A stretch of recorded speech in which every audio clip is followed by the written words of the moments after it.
embodiment within a DNA realm, an organism that perceives itself to live and die, it does not appear as we are choosing it. But yet, Neil Donald Walsh was told, this is a paradigm that has evolved that I did not create naturally in the evolution of the self. You have chosen that paradigm. And the illustration right here does not represent that paradigm. I'm going to show you some other illustrations that will help you compare what has evolved out of the self. And I'll explain how that happened as well. Here we have the black line that represents the macrocosm, of which all souls, all angelic souls, emerge and are brought into the state of duality and given endless eternal life within the state of duality from the endless eternal self that we are beyond. This brown line represents one of those souls.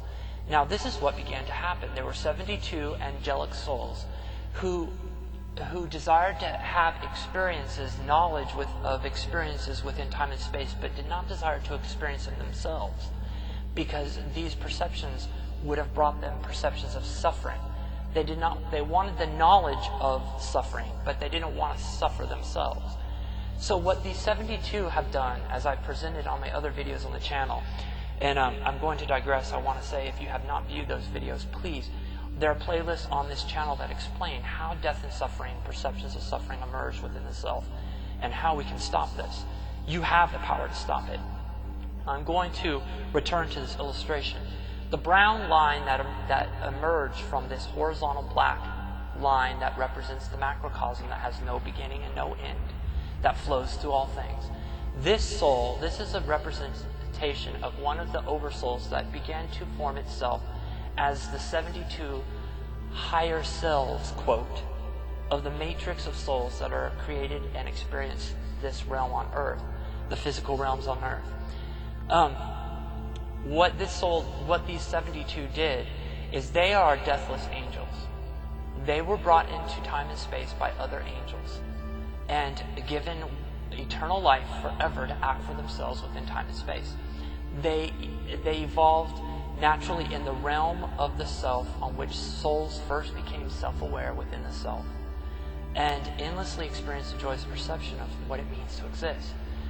Again, they had developed, as I've talked about in the other videos of Adam and Eve and the serpent and the allegory of the fall of man, they organized out of light, out of that which surrounds them, what eventually came to be known as DNA.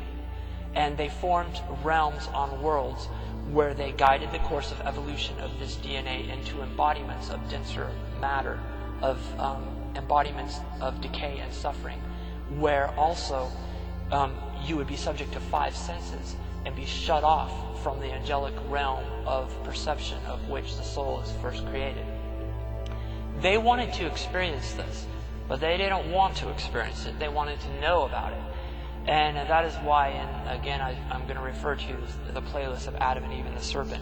The God, or the 72 names of God that are in the Kabbalah, gods, plural, when they created man in their own image, they have a knowledge of good and evil, of pain and suffering within the lower realms, but never actually partake of that tree themselves, of the fruit of the knowledge of the tree of good and evil. They don't partake of it. They never die. Yet Adam was created by them. And Adam is represented by an angelic soul that they decided to create. And instead of creating angelic offspring and giving them eternal life, what these 72 angels did was use the same power of procreation that is used by hundreds of billions of angels who never do this. The same procreative power. Bring other souls into time and space. And then beguile them in the realms that they have created with the DNA serpent into being embodied or attaching themselves to this DNA serpent that they created, this tool they created, and then attaching themselves to the DNA and growing into an organism, embodying themselves in an organism that perceives the suffering and death that we perceive in this world of physicality. Each of us are created the same way the angels were. But they don't tell us this. They decided to create angelic souls out of the one self, bring souls from the one self into a state of duality, and use them as pawns. And the word pawn is the most appropriate. And they first constructed the realms on this earth, guided its evolution for billions of years, and then when it had reached a point where they had felt that the embodiments were ready, they began to create souls and send them down into these embodiments. And they tell these souls, you are not angels. I am your gods. I brought you into a state of duality. I am your, quote, higher self within time and space. And these 72 have formed a matrix of higher selves, and all souls come from them, either indirectly or directly. Now, if you have not viewed the video on that I have posted, the video playlist on shifting the paradigm of suffering on the earth, I have this is illustrated in greater detail. But basically, we have another line coming down from that angelic soul that springs from the macrocosm. And this is an incarnation of a young soul. Adam is created innocently like all angel souls and is placed in the Garden of Eden, the realm created on this earth that has the serpent, the DNA which they created, and is beguiled into, you must partake of it, so that you can become like the gods and know good and evil. And the gods, these gods, are really the angels that have 72 of the angels who have, out of the hundreds of billions. And these 72 decided to choose this course of evolution. They remain in the higher state of the angelic realm always, and have formed a matrix of higher selves around all souls that are begotten in lower realms, and present themselves as the 72 elders or masters or higher selves of all of which they create below them in a pyramid of the mind, which we are taught are our higher selves. They had to teach us that make us believe that they are our higher selves in order for us to eventually relinquish all of our experiences in the lower realms and become one with them again. And if you follow this line going down, it has the black arrows going down. That represents an angel soul who is used as a pawn. This represents you and I, who partake in the realms of the DNA flesh and attach ourselves to the serpent, are beguiled, and we are now incorruptible bodies. And then when we die, we are ascended into the higher realms of this earth, into the light through the tunnel of light back into the presence of that soul that creates us and brings us down and presents itself as our, quote, higher self within time and space.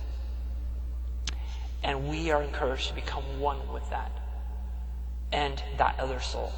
Now that soul, that angelic soul, has always acted for itself and created its own perceptions while we were here. We acted for ourselves, and it acted for itself in higher realms. And now it wants our memories. So it will have a knowledge of the lower realms, but not have to experience it itself.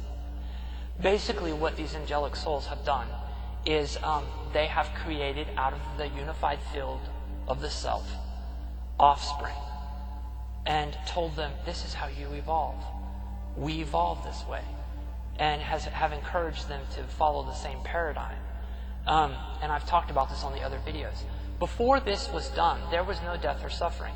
Now you notice that the incarnation of this soul that springs is created as a soul, as a pawn that was created by the angelic soul that never dies, is incarnated.